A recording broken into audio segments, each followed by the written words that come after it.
Gloire à Dieu. Voilà, nous poursuivons donc notre série d'enseignements sur les dons spirituels. Et nous allons prendre notre texte de base déjà depuis plusieurs vendredis. 1 Corinthiens chapitre 12, versets 4 à 11. 1 Corinthiens 12, versets 4 à 11. Il y a diversité de charismes, mais le même esprit.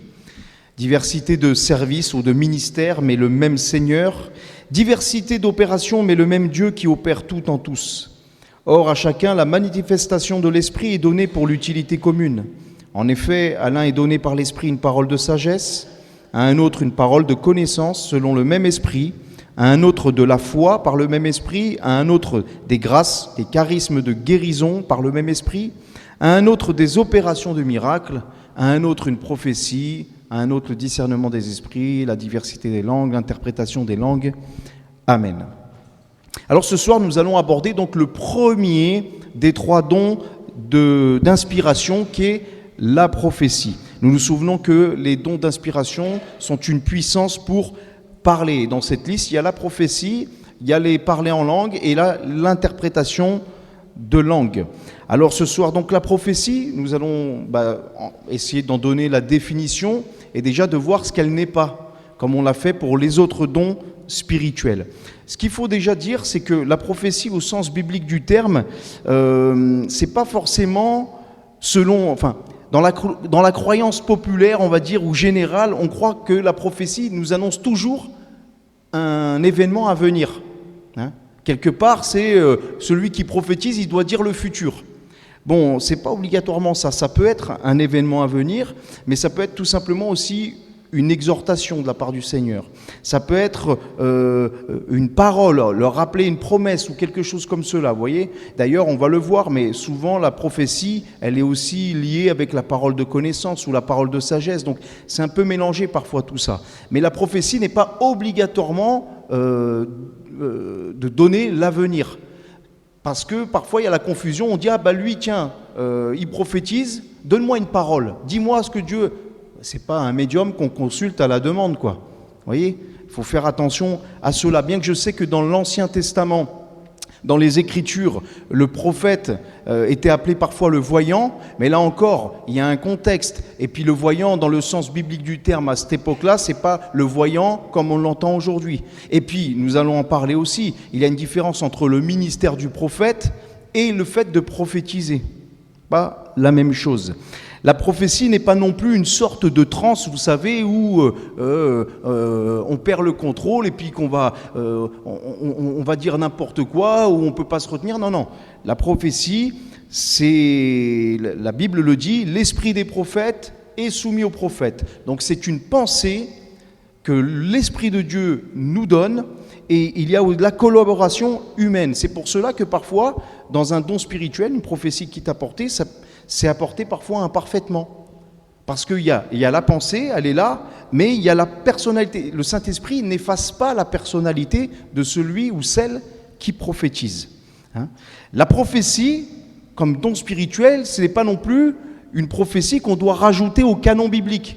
C'est-à-dire qu'il y a eu des prophètes dans les Écritures qui ont prophétisé et ça a été inscrit dans la Bible pour que ça traverse les âges et que nous ayons le texte inspiré. Là, le Saint-Esprit a inspiré chaque mot, chaque lettre.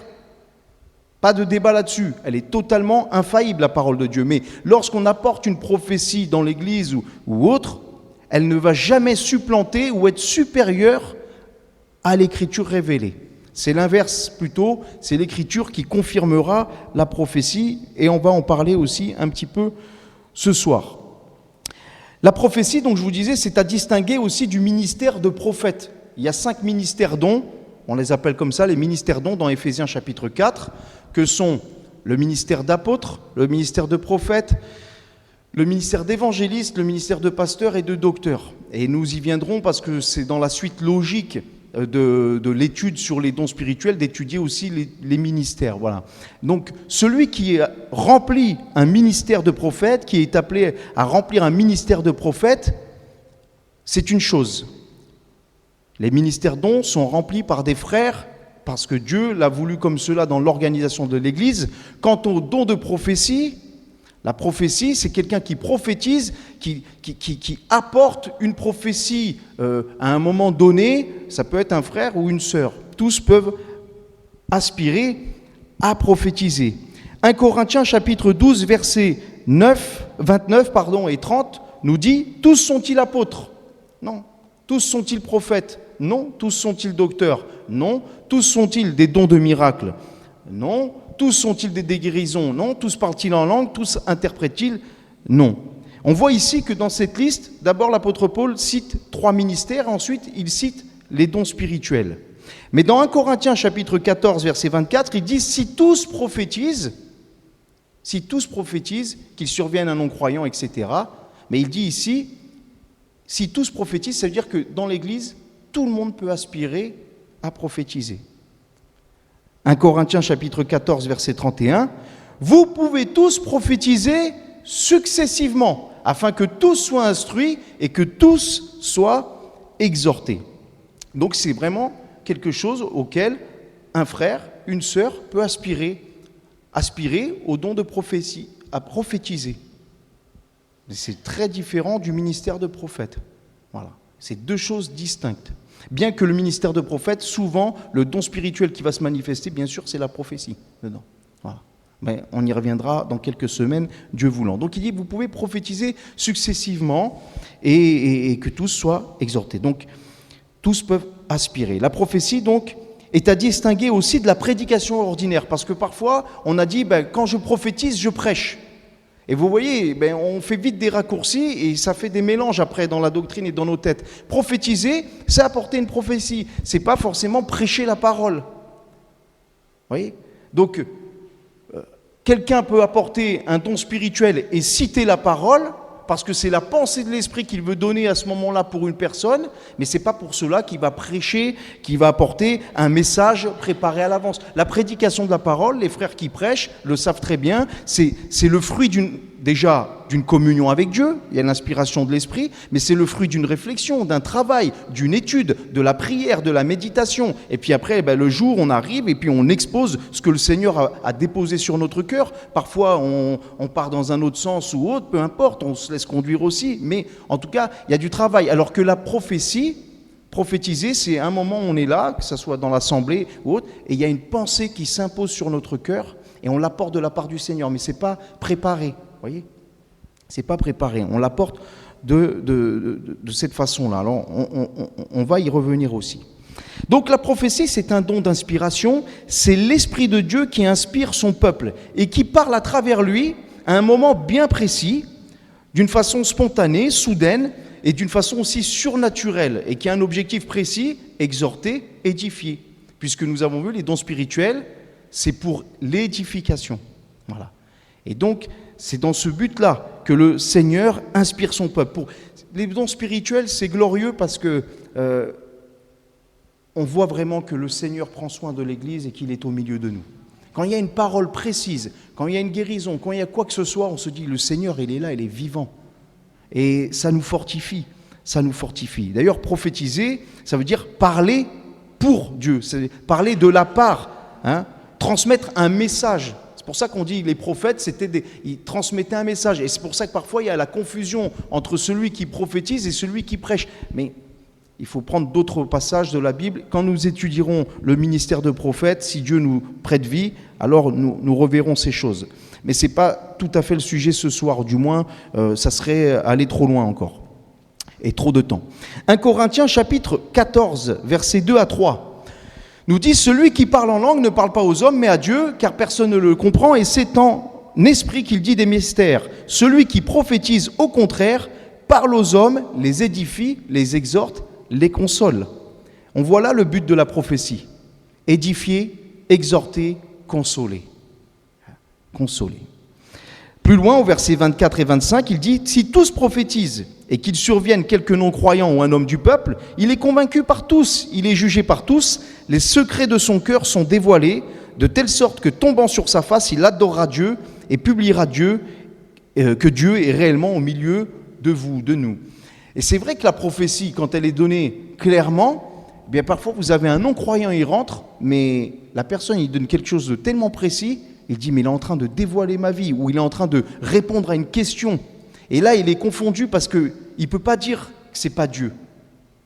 Et ça glorifie le Seigneur, toujours, c'est pour la gloire de Dieu. Et ça l'amène aussi au Seigneur. Donc ça peut susciter la foi, puisque ici, il est dit, les secrets de son cœur sont dévoilés, il tombe sur sa face, il adore Dieu. Ça peut même amener à la repentance et à la conversion. Donc une prophétie, c'est une parole inspirée par le Saint-Esprit à un croyant qui s'adresse à d'autres croyants ou parfois à des non-croyants de la part du Seigneur pour avertir, pour conseiller, pour exhorter, pour consoler, pour révéler un secret, un événement à venir aussi. Ou encore convaincre de péché, apporter une confirmation. Parfois aussi, on a besoin d'une confirmation du Seigneur. On a des projets, on a des plans dans la vie. C'est bon de demander une confirmation du Seigneur. Et c'est bon aussi de venir dans ce lieu et se dire, Seigneur, confirme-moi, donne-moi une direction par un don spirituel. On devrait toujours pouvoir être dans cette aspiration du surnaturel de Dieu. Vous voyez ? C'est important. Combien de fois le Seigneur a pu nous parler par des prophéties, confirmer des choses d'une façon extraordinaire. Et ces choses-là restent marquantes, elles restent gravées dans nos cœurs. On ne les oublie jamais. Jamais on les oublie. Elle nous garde jusqu'au bout, même elle nous rappelle ces prophéties que parfois on a reçues, on a entendues. À un moment de découragement, un moment de doute, elles refont surface à notre esprit et disent, oui, non, je ne peux pas douter, Seigneur, tu avais parlé ce jour-là. Ce jour-là, tu avais parlé. Alors, quelle attitude à avoir, à adopter par rapport à la prophétie ? Parce que ça aussi, ça nous intéresse. Bon, nous sommes tous concernés, nous l'avons dit. Nous sommes tous concernés par cela. C'est pas seulement les pasteurs, c'est pas seulement les ministères, c'est pas seulement les anciens, c'est pas seulement ceux qui ont le plus de connaissances théologiques. Tout ça. Non, c'est tous. Tous, aspirez tous. Voilà. Pourquoi ? Parce que c'est la promesse de Dieu. C'est la promesse de Dieu. Acte 2, versets 17 à 18. Dans les derniers jours, dit Dieu, et je le dis souvent, je le répète, les derniers jours commencent à partir de la résurrection du Seigneur dans la Bible. Donc dans les derniers jours, donc à partir de la résurrection du Seigneur, lorsqu'il répand son esprit, le Seigneur, comme il est dit ici, je répandrai mon esprit sur toute chair. Vos fils et vos filles prophétiseront. Vos jeunes gens auront des visions, vos vieillards auront des songes. Oui, ils prophétiseront. Dans Actes chapitre 21, là, je le rajoute, celui-là, je ne l'avais pas donné dans la liste. Acte 21, versets 8 à 9. Nous voyons là, je prends volontairement ce verset 8 à Acte 21, versets 8 à 9. Nous voyons là que donc ils vont partir, ils vont arriver dans la maison de Philippe l'évangéliste, les disciples, les apôtres, et ils vont loger chez lui. Et il est dit au verset 9 qu'il avait 4 filles vierges qui prophétisaient. Et nous voyons la différence. Donc il y a le ministère de prophète, par exemple, comme Silas, c'était un prophète, et il y a ceux qui prophétisaient, comme les 4 filles de Philippe, par exemple. Donc nous aurons l'occasion de parler de ça longuement. Le ministère don, ce sont des frères qui remplissent cela, mais la prophétie, hommes et femmes peuvent y aspirer. Il faut aspirer en priorité à ce don, nous dit la parole. Vous voyez, nous on a tendance à aspirer à quoi ? Seigneur, je veux voir un miracle. Seigneur, je veux voir une guérison miraculeuse. Seigneur, je veux un truc... Et pourtant, l'apôtre Paul, inspiré par le Saint-Esprit, dira aspirer, premièrement, à la prophétie. 1 Corinthiens 14, verset 1. Recherchez l'amour. Priorité. Recherchez l'amour. Aspirez aussi au don spirituel. Vous voyez, rechercher l'amour, ça va aussi avec le fruit de l'esprit.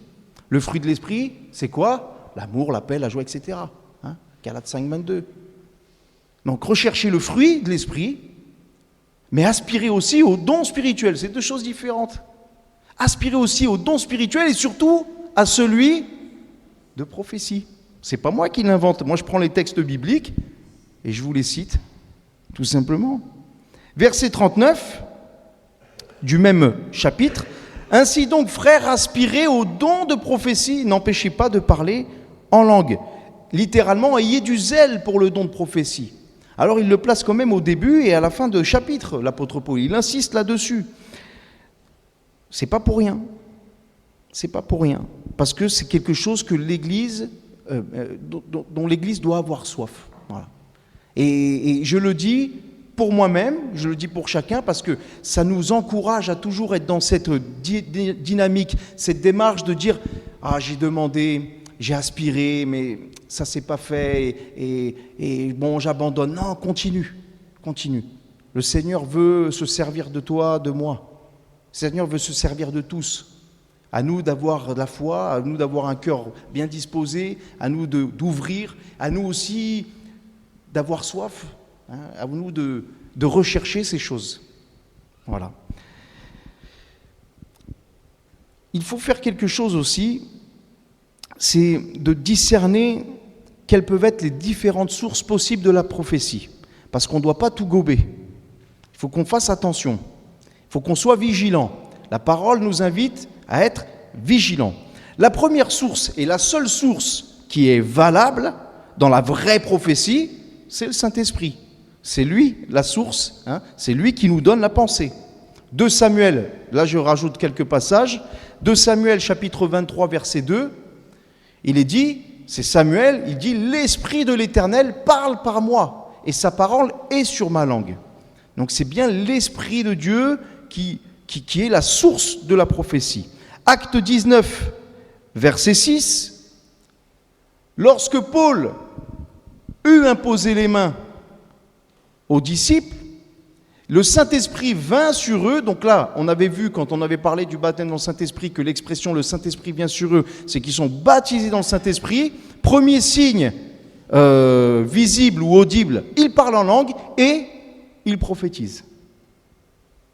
C'est l'Esprit de Dieu qui est la seule source valable de la prophétie. Il peut y avoir 2 autres sources qui ne sont pas bonnes. Des esprits mauvais. Ah oui, les esprits mauvais peuvent inspirer des cœurs mauvais. Ésaïe chapitre 8, verset 19. Si l'on vous dit, consultez ceux qui évoquent les morts et ceux qui prédisent l'avenir, qui poussent des sifflements et des soupirs, répondez, un peuple ne consultera-t-il pas son Dieu? S'adressera-t-il aux morts en faveur des vivants? C'est très clair. Il y a des gens qui peuvent apporter des prophéties, des événements à venir, révéler des choses de la vie des gens, et pourtant la source, c'est le malin. La Bible nous met en garde de ne surtout pas consulter ni les voyants, ni les cartomanciers, ni rien de tout ça, ni ceux qui invoquent les morts. Donc vous voyez, la prière aux morts, elle est claire, on ne peut pas prier les morts. C'est très clair ici, et on pourrait prendre d'autres passages. Ni l'horoscope, des chrétiens prennent des choses à la légère parfois. J'ai été assez surpris parfois de parler avec des chrétiens ou chrétiennes qui me disaient « C'est quoi ton signe astrologique ?» Mais voyons, pourquoi tu me demandes ça? T'as regardé quoi, ton horoscope ce matin? Ah, aujourd'hui, vous allez avoir une belle journée. On va se faire ceci, cela. Ah, ça va, merci Seigneur. Non mais oh, attention, on peut vite se laisser corrompre. C'est dangereux, c'est occulte, c'est lié à Satan, ces choses-là. Vous vous souvenez de Paul, face à la femme qui avait un esprit de python? Ces hommes vous annoncent une voix du Dieu très haut. Oh, c'est beau ce qu'elle dit, sauf qu'elle était possédée. 1 Roi chapitre 22, versets 22 et 23. L'Éternel dit, « Comment je sortirai? Je serai un esprit de mensonge. » Là, il y a tout un discours, un dialogue entre Dieu et des anges. Je serai un esprit de mensonge dans la bouche de ses prophètes. L'Éternel dit, tu l'essuieras et tu viendras à bout. Sors et fais ainsi. Et verset 23, maintenant voici l'Éternel a mis un esprit de mensonge dans la bouche de tous tes prophètes qui sont là, et l'Éternel a prononcé du mal contre toi. Oh, qu'est-ce qui se passe là? Dieu a permis qu'il y ait un esprit de mensonge qui inspire des faux prophètes au milieu du peuple de Dieu. Et les vrais prophètes ont été régulièrement confrontés à des faux prophètes.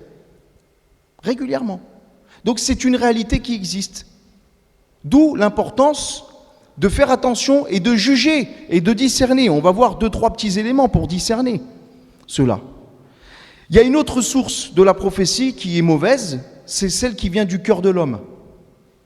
Le cœur de l'homme, il est tortueux, il est mauvais, quand il n'est pas nettoyé, quand il n'est pas rempli de l'Esprit de Dieu. Jérémie chapitre 23, verset 16. Ainsi parle l'Éternel des armées, n'écoutez pas les paroles des prophètes qui vous prophétisent. Ils vous entraînent à des choses de néant, ils disent les visions de leur cœur et non ce qui vient de la bouche de l'Éternel. Ah, là, ce n'est pas un esprit de mensonge. Là, ils disent les visions de leur propre cœur. Ça ne vient pas de Dieu, ça vient de eux. Ça ne vient pas d'une inspiration surnaturelle, spirituelle, ça vient de eux, ce qu'ils ont imaginé. Elles sont charnelles. Et la Bible, elle nous dit que quand c'est charnel, c'est diabolique aussi. C'est lié. Vous vous souvenez de Pierre et Jésus? Pierre, il fait une belle confession. Et puis dans Marc chapitre 8, verset 22, Jésus va le reprendre. Parce que Pierre, quand Jésus va annoncer sa mort, il va lui dire non, non, ça n'arrivera pas.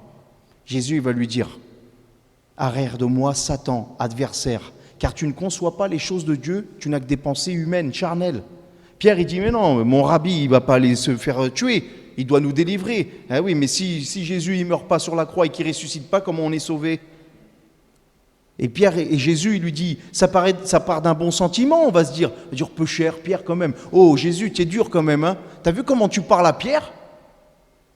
Il est brave, peu cher, il voulait t'aider lui.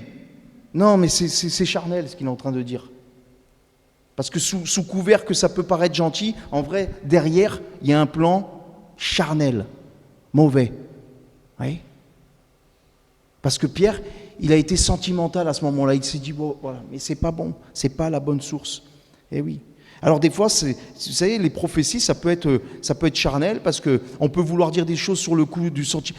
Combien de fois on a pu entendre catastrophe, hein, quelqu'un qui était malade et quelqu'un qui a de la peine parce qu'on a compassion quand on voit un frère et une sœur qui est malade. Qui n'a pas compassion? Et qui ne voudrait pas qu'ils guérissent, qu'ils soient guéris instantanément? Mais il y en a des fois, ils sont tellement envahis par l'émotion qu'ils vont aller voir les gens, ils vont dire « Je le déclare, l'Éternel me l'a dit, tu vas... à la fin du mois, tu seras guéri. » Ouais, à la fin du mois, il part.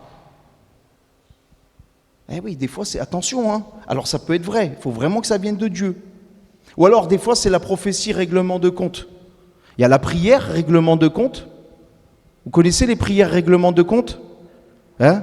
Vous connaissez pas? Bon, c'est facile, hein, les prières règlement de compte. Il y en a un, il est à droite, il sait un truc où il a un bis-bis avec l'autre qui est à gauche. Seigneur, tu vois, tu as dit ceci dans ta parole, et Seigneur, que ton peuple soit comme ci, cela. Oui, règlement de compte avec le voisin. Pour pas lui dire directement, ça paraît tellement plus spirituel de le dire dans la prière. Mais des fois, il y a pire, il y a la prophétie aussi.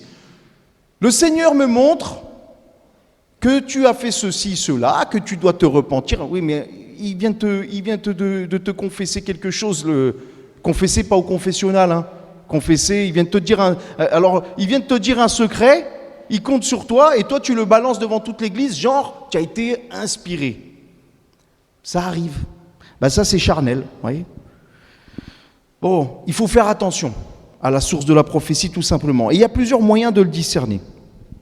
Un des moyens, la première, c'est 1 Corinthiens chapitre 12, verset 3. Je déclare que nul, s'il parle par l'Esprit de Dieu, ne dit Jésus est anathème, et que nul ne peut dire Jésus le Seigneur si ce n'est par le Saint-Esprit. Dans 1 Jean chapitre 4, verset 1 à 3, l'apôtre Jean dira, bien-aimés, n'ajoutez pas foi à tout esprit, mais éprouvez les esprits. Vous voyez, ça veut dire en gros, ne soyez pas naïfs. Éprouvez les esprits, éprouvez les prophéties, pour savoir s'ils sont de Dieu. Car plusieurs faux prophètes sont venus dans le monde. La Bible en parle tout le temps des faux prophètes. Reconnaissez à ceci l'Esprit de Dieu, tout esprit qui confesse Jésus-Christ venu en chair est de Dieu, et tout esprit qui ne confesse pas Jésus n'est pas de Dieu, c'est celui de l'Antéchrist. Vous avez appris sa venue et qui est maintenant déjà dans le monde. Bon, je prends ces versets, j'aurais pu en prendre d'autres. Tout ça pour dire que déjà dans la prophétie, une des choses, c'est que le Seigneur, le Messie, doit toujours être glorifié. Jésus, il doit toujours être au centre. Ça doit toujours amener les âmes, les cœurs à Jésus.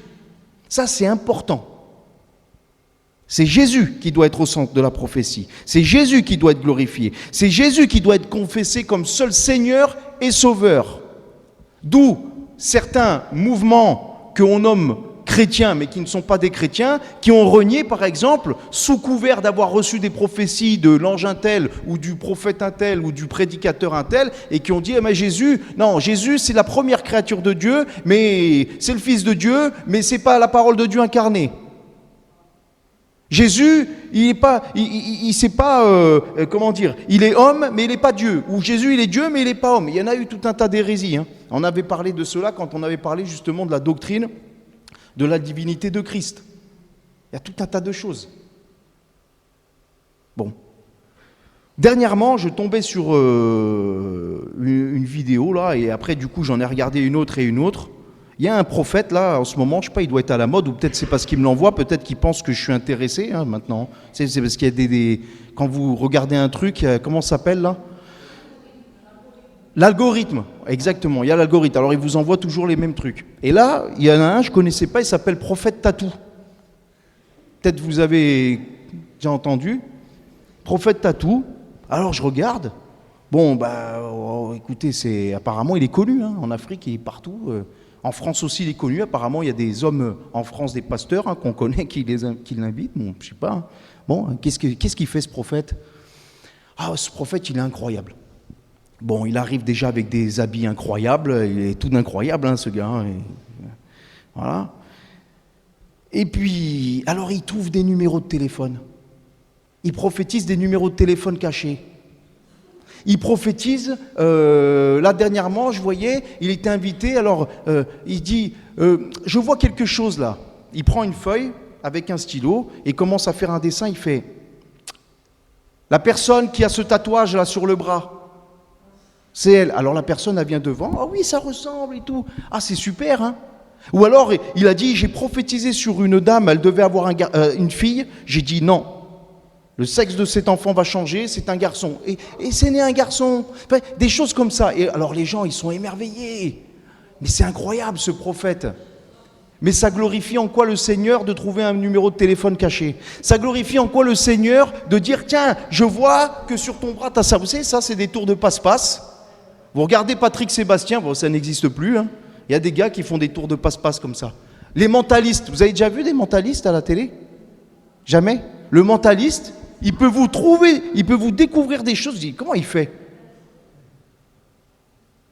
Puis des fois, il y a des complices, il y a tout un tas de choses. Mais tout ça pour vous dire que ce genre de choses, en quoi est-ce que ça glorifie le Seigneur? Ça ne glorifie pas le Seigneur, ça glorifie le prophète.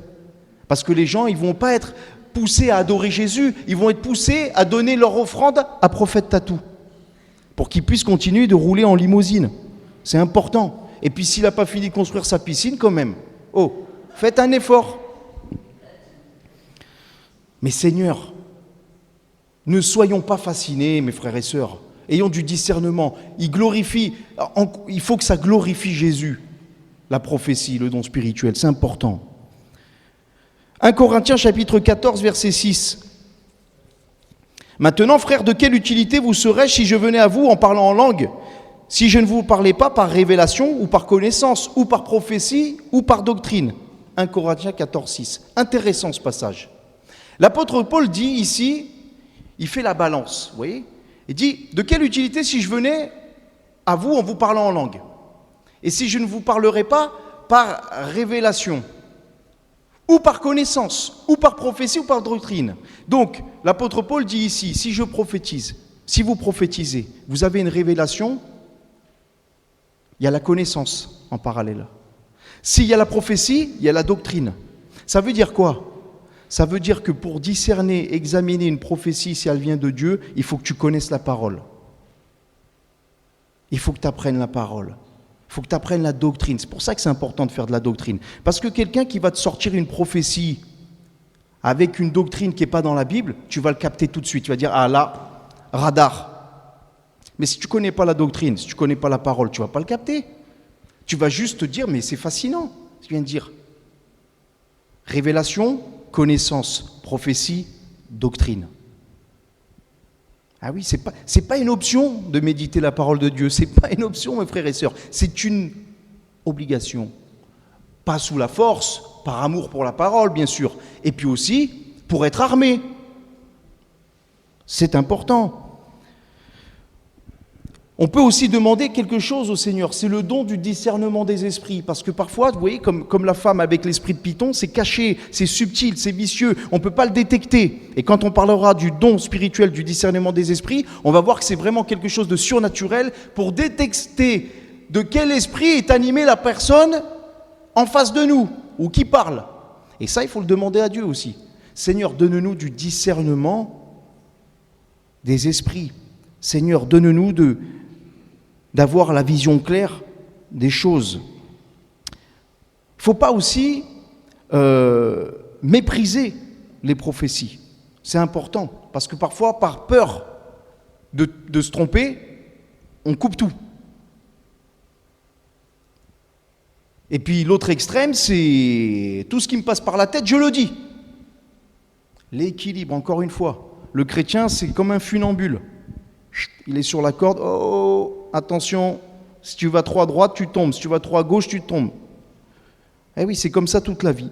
1 Thessaloniciens chapitre 5, versets 19 à 20, n'éteignez pas l'esprit, ne méprisez pas les prophéties. Je donnais souvent un exemple, mais parfois on a trop peur ou alors on juge trop vite et on va se dire, ah bah tiens, la personne elle prophétise encore, le Seigneur t'aime, il a un plan pour toi, oh, le Seigneur t'aime, un plan pour toi, c'est bon, on peut tous le dire. Oui, mais peut-être qu'une personne est venue dans ce lieu ce matin-là et a dit, Seigneur, est-ce que tu m'aimes? Est-ce que tu as un plan pour moi? Pour les uns c'est banal, pour quelqu'un c'est très précis. Donc il faut pas éteindre l'esprit. Il faut aspirer à cela, il ne faut pas non plus dire tout ce qui nous passe par la tête. C'est important. Il y a deux personnages dans la prophétie. Il y a deux acteurs, on va dire. Il y a l'émetteur, il y a celui qui donne, et puis il y a le récepteur, il y a celui qui reçoit. Ou il y a les récepteurs. Voilà. Hein? Alors, pour l'émetteur, celui qui apporte un don spirituel, celui qui apporte la prophétie, il faut qu'il analyse quelle est la source. Comment on fait ? Seigneur, ça vient de mon cœur. Bon, on ne va pas dire que ça vient d'un esprit mauvais, mais Seigneur, ça vient de mon cœur, de ma chair, ou ça vient de toi? Est-ce que cette parole, elle vient vraiment du Saint-Esprit ou elle vient de moi-même? Alors, ce n'est pas toujours facile. Et comment je peux faire? La première des choses, c'est de prier. C'est de demander à Dieu. Et c'est de demander parfois, vous savez, il peut y avoir une prophétie apportée. Seigneur, si ça vient de toi, confirme-moi par... Et des fois, on ne l'apporte pas par crainte, c'est un autre qui l'apporte. Et ça te confirme que tu avais reçu du Seigneur. Donc, quand ça t'arrive une fois, deux fois, tu te dis, ah, quand cette pensée-là s'impose sur mon cœur de cette façon et que je sens qu'il faut que je l'apporte, alors ça, voilà, ça vient de Dieu. Et ça, c'est dans une relation avec Dieu. Il faut lui demander. Et l'expérience aussi nous montre cela. Voilà. Par exemple. Il faut savoir aussi que lorsque on apporte une prophétie, tout à l'heure je le disais, c'est en collaboration avec le Saint-Esprit. Et c'est même quand on parlera du parler en langue, il y a une collaboration, ça veut dire l'Esprit nous donne la pensée et nous on l'apporte avec nos mots. Et parfois, des fois, on s'égare et on veut en dire plus et on veut le répéter, ou on prend un certain ton, on prend une certaine prestance. Il y a des choses, des fois, on fait du décor un peu, vous voyez, c'est humain. Bon, il faut apporter la pensée. Il faut apporter la pensée, il faut rester simple, il faut rester clair, et on est toujours maître de ce qu'on va apporter. Romains chapitre 12, verset 6 nous dit... Nous avons des dons différents selon la grâce qui nous a été accordée, que celui qui a le don de prophétie l'exerce selon l'analogie de la foi. Donc il faut faire attention quand on apporte une prophétie, de pas, des fois, on veut trop la ramener, trop en rajouter, on dit un truc qui n'est pas dans la Bible, à côté. D'où l'importance aussi, je vous parlerai par révélation, par connaissance, par prophétie, par doctrine. Ça veut dire que pour que tu sois aussi dans les clous, c'est bien l'inspiration de Dieu. Mais comme tu as ta part aussi dedans, il faut connaître la parole. Moi, je me souviens d'un frère, je l'aime beaucoup, et ça m'a fait rire, mais Mais le pauvre, ça lui est arrivé. Un soir, il donne une prophétie, il fait « Le Seigneur, il arrive sur son cheval blanc, avec son arc et ses flèches. » Le problème, c'est que le personnage dans l'Apocalypse qui arrive avec un arc et des flèches sur son cheval blanc, c'est l'Antéchrist.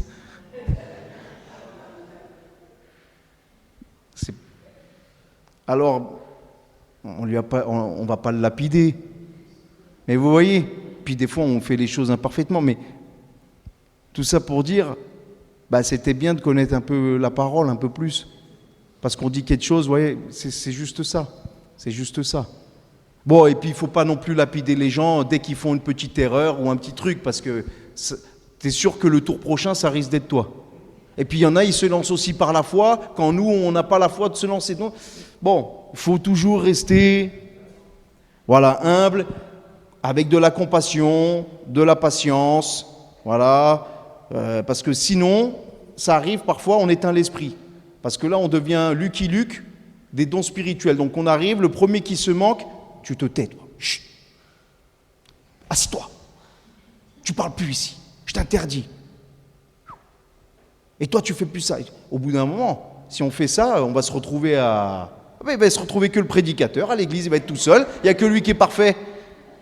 Et il ne se reprendra pas. Et voilà, ça sera moi. Je vais me faire une réunion à moi-même. Je vais me chanter des cantiques. Je vais prier. Voilà. Je vais me faire des annonces. Eh oui. 1 Corinthiens chapitre 14, versets 29 à 32. 1 Corinthiens 14, versets 29 à 32, pour ceux qui apportent les prophéties, pour ceux qui est des prophètes, que 2 ou 3 parlent et que les autres jugent.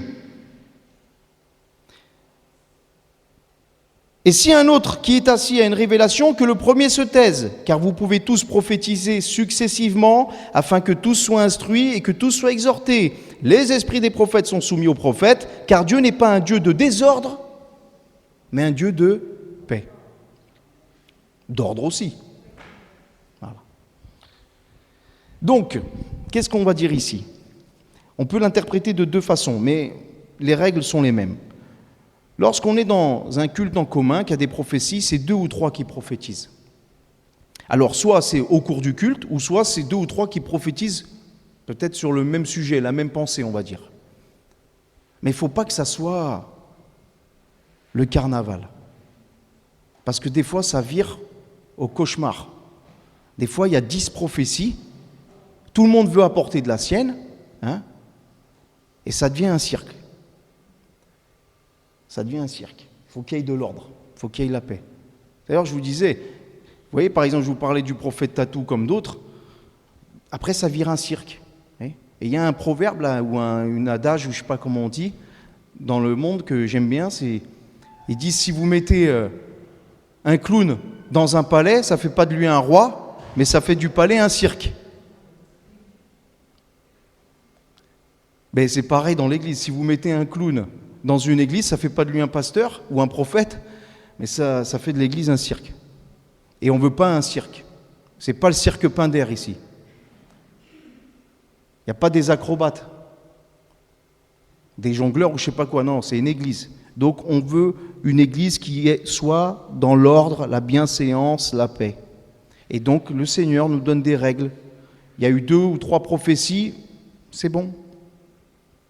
Et des fois, c'est arrivé où 7, 8, 9, 10 prophéties, plus personne ne prie, tout le monde prophétise. C'est le désordre, ça, vous voyez ? C'est pas spirituel. Alors, il dit que si quelqu'un a une révélation, que le premier se taise. Ça aussi, attention, interprétation des versets. Alors, il y en a un, il a une révélation, il donne une prophétie, d'un coup, l'autre, il a lu le verset comme ça, que si j'ai une révélation, que l'autre, il se taise, et il lui coupe la parole et il commence à donner sa révélation. C'est écrit. Si j'ai une révélation, le premier se taise. Ça ne veut pas dire ça. Ça veut dire qu'ils peuvent prophétiser successivement.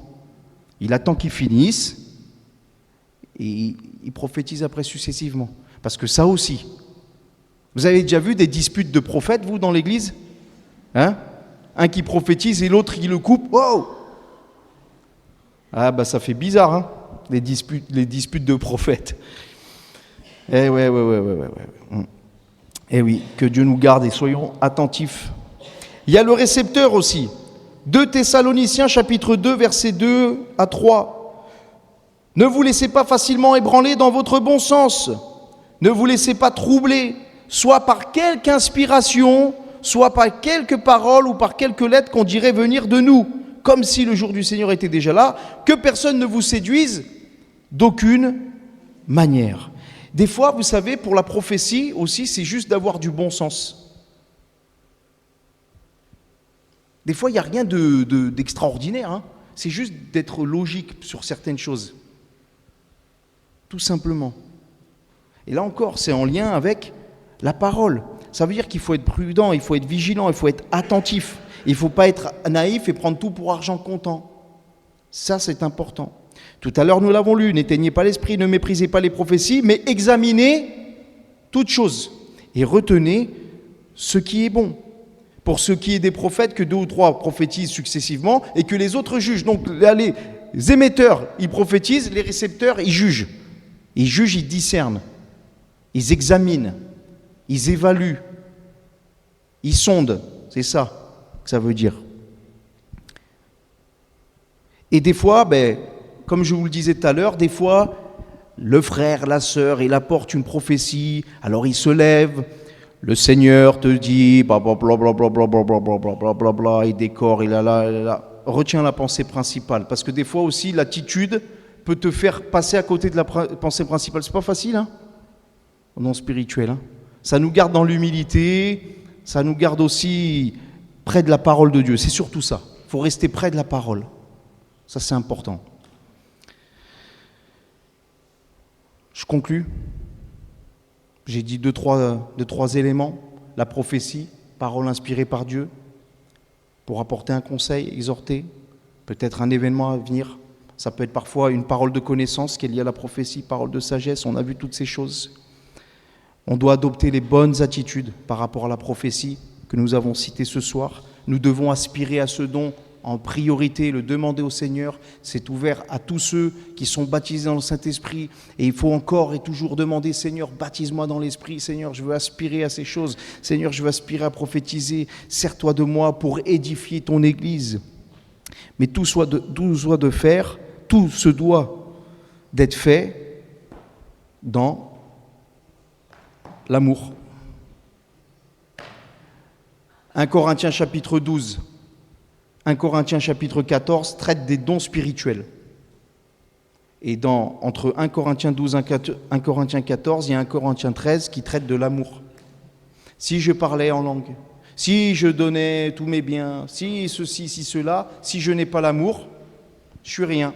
Si j'apporte un don spirituel, je dois le faire par amour pour Dieu, par amour pour Christ, par amour pour les frères et sœurs. Si j'apporte un don spirituel pour flinguer ma sœur et mon frère qui est à côté de moi et paraître super spirituel, je ne suis pas dans l'amour là. Hein. Là, je suis dans la chair. L'amour. Quand je fais les choses avec ordre et bienséance, je le fais dans l'amour pour l'Église, l'amour pour la sainteté, l'ordre de Dieu. C'est important l'ordre dans l'Église. C'est important d'avoir de la révérence aussi pour l'organisation dans l'Église, l'ordre dans l'Église. Vous savez, nous, on prend les choses trop faciles dans l'Église. Je sors de mon sujet, là, mais j'y pense. Des fois, l'Église, en fait, c'est le moulin. En fait, l'Église, j'arrive à l'heure que je veux. Voilà. Bonjour. Voilà, c'est 11h moins le quart. Oh, ça va, ouais, ça va, toi. Et toi, oh. Hein, je perturbe le culte, oui. C'est pas grave, c'est le Seigneur, c'est l'Église. On s'en fiche. Tu fais ça au travail ? Avec une demi-heure de retard au travail, t'arrives avec ton patron, oh, ça va, je vais boire un café. Hein. Il va te prendre, il va te tirer les oreilles, il va te mettre un avertissement, tu ne vas plus le refaire. Le pasteur, il ne va pas te tirer l'oreille, te mettre un avertissement. L'ancien non plus. Mais oui, des fois, il y a des choses, on doit avoir l'amour pour l'ordre dans l'Église aussi. Il y a une tenue à avoir, on est devant le Seigneur quand même, le Seigneur est au milieu de nous, le roi des rois. S'il y avait Emmanuel Macron qui venait dans l'église de Carcassonne ce soir, on aurait fait quoi ? Même si vous n'avez pas voté pour lui, même si vous ne l'aimez pas trop, hein ? Il y aurait toujours un ou deux, trois rebelles. Macron, là, les gilets jaunes. Non, là, il y a le roi des rois, oui. Les dons spirituels, c'est pareil. On fait les choses bien dans l'ordre aussi. Voilà, que le Seigneur nous aide dans ce domaine. Voilà, quelques pensées sur la prophétie. J'espère que je ne vous ai pas choqué. Tant que je vous ai choqué et que je ne vous ai pas électrocuté, c'est bon.